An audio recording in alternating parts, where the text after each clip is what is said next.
Imagine that you understand that we don't actually experience time. Nobody has ever visited the place we call the past or the future. We can think about it, but we can't actually go there. Yeah. You understand that? There's no actual experience of a past and the future. All we experience is now. And there's only ever been one now in our life. Since we've been sitting here this afternoon, you understand that we haven't experienced 100 different nows or 1,000 different nows. There's just one now. In fact, your entire life has taken place now, and it's always the same now. It's not going anywhere because there is no medium of time through which the now passes. The now is always in the same place. Yes. However,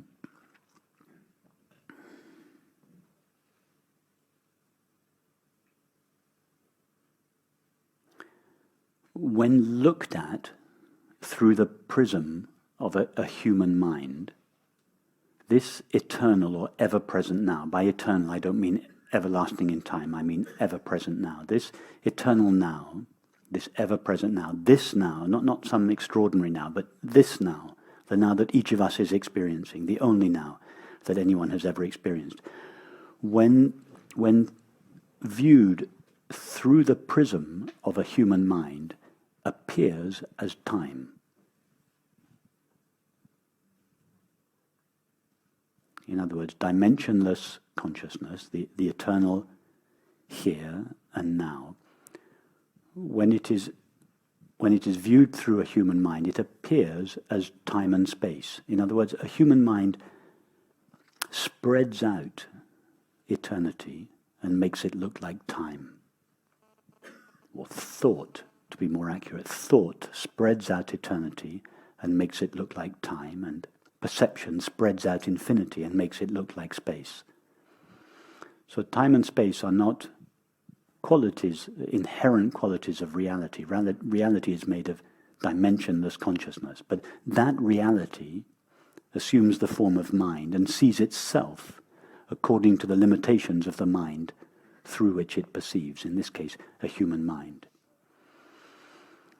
So,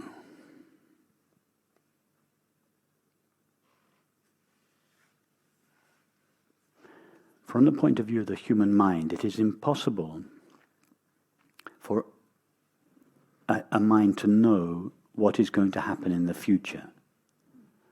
Because from its point of view, the future is absolutely non-existent. That's from the point of view of a human mind. Yeah? But take the point of view of eternity to the extent that we can. We cannot really think of eternity because everything we think of is filtered through the limitations of our mind. But try to imagine the eternal dimensionless now. It's not even a moment called now, because even a moment is something in time. That try to imagine, try to feel, don't try to imagine it, try to feel that this now has no size at all. It's smaller than a point, and yet it is that in which our experience takes place. It's not in time.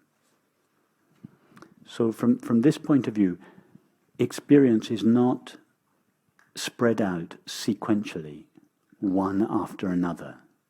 It is more like it's all stacked up in series on top of one another. And therefore, although from the point of view of the mind it is impossible to know something that's going to happen in the future, from the point of view of eternity, future events don't really take place in the future because there is no future. But our minds cannot think of that. Our minds cannot understand that. You've heard me describe before an analogy, which is not a very complete analogy, but it's the analogy of a novel. Yes.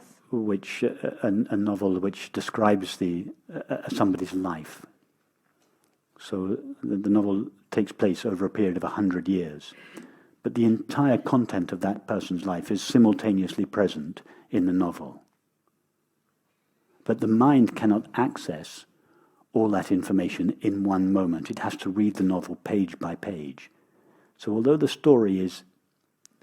all of the story is complete in every moment, the mind accesses the story in time. The mind superimposes its own limitations on the novel and makes it appear that the novel takes place in time. It doesn't. The novel it's all there in every moment. So think of, again, it's not an accurate model. I'm not really trying to build a new model of reality. I'm just trying to destroy the old model, the time model. So don't think of this analogy as an accurate model, but think of all events stacked up on top of one another, not spread out in sequence. So what's going to happen in 5 minutes is happening now? Exactly. So it's what we call time is all happening right now. Yes. So there's an infinite amount of things that's happening right now. And from our point of view, some of those things will happen later. Exactly. But they're all happening now. Yes. And due to the structure of each of our minds, we cannot see all those things. We can only access experience thought by thought. It's not possible to have more than one thought at a time. Consciousness can have innumerable thoughts at the same time. Now that, let's say, there are 200 thoughts taking place at the moment, all those thoughts are taking place in consciousness and are known by consciousness. There are, let's say, 7 billion thoughts taking place now. All those thoughts are taking place in the same consciousness, and that consciousness has no dimensions. So they're all taking place at the same place, at the same time. That's from consciousness's point of view. However, our minds, our puny little finite minds, cannot experience 2 thoughts at the same time, let alone 7 billion thoughts. So, in fact, there aren't such things as 7 billion minds. There are just 7 billion thoughts taking place, all taking place in the same dimensionless presence of consciousness. But from the point of view of each of those thoughts, it seems that there are numerous other thoughts or numerous other minds. There aren't even 7 billion minds. From consciousness's point of view, there aren't a multiplicity and diversity of anything. It's only from the point of view of a finite mind that there is a multiplicity and diversity of things, such as thoughts. But it's very, very difficult to think of this, let alone speak of it, because everything we think of is filtered through the limitations of our mind and appears in accordance with those limitations. So I'm trying to give models within the mind of something that is beyond our minds.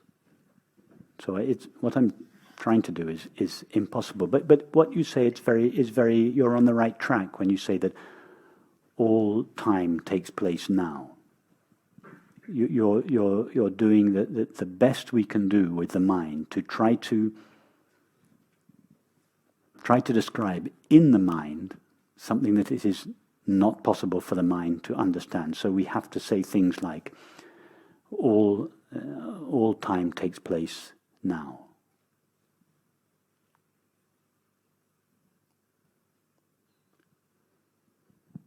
Thank you. You just to rephrase what I've just said, you and I encourage you strongly, not that you need any encouragement.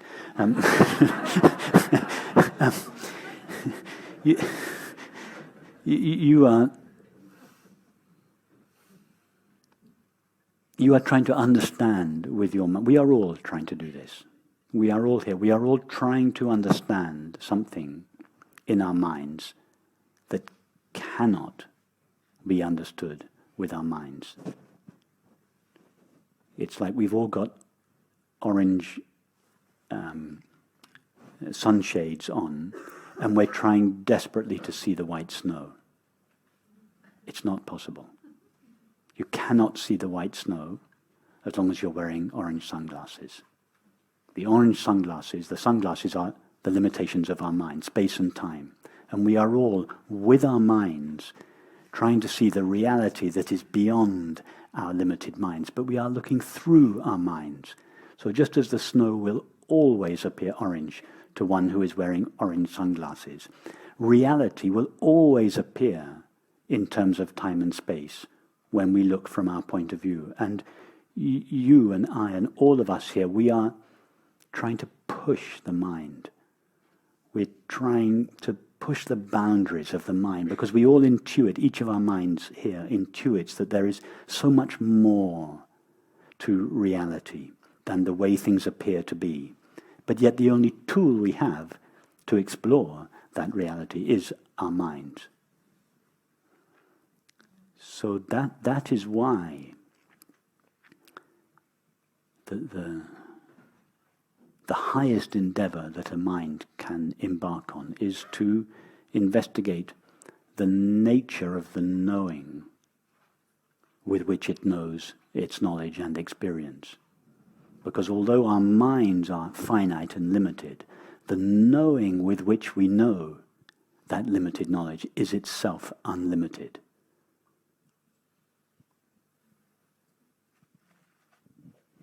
I really wish I could take the goggles off. But you can take the goggles off. And you do take the goggles off every time you fall asleep at night.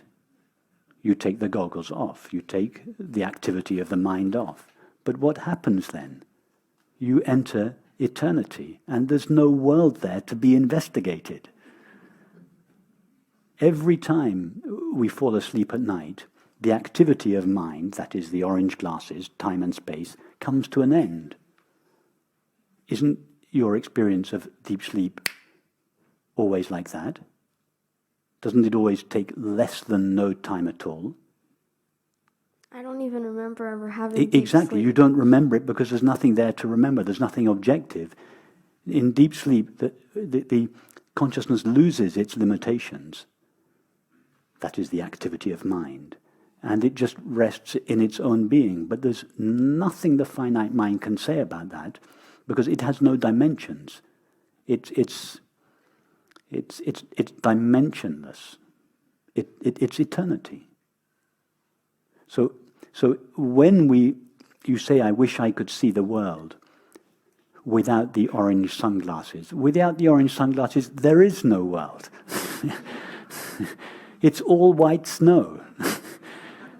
There's nothing left to investigate. You see, you say, I want to take the sunglasses off, because then I could explore the world how it really is. But the world is only a world when we have the glasses on. When we take the glasses off, it's just God's infinite, dimensionless, eternal being.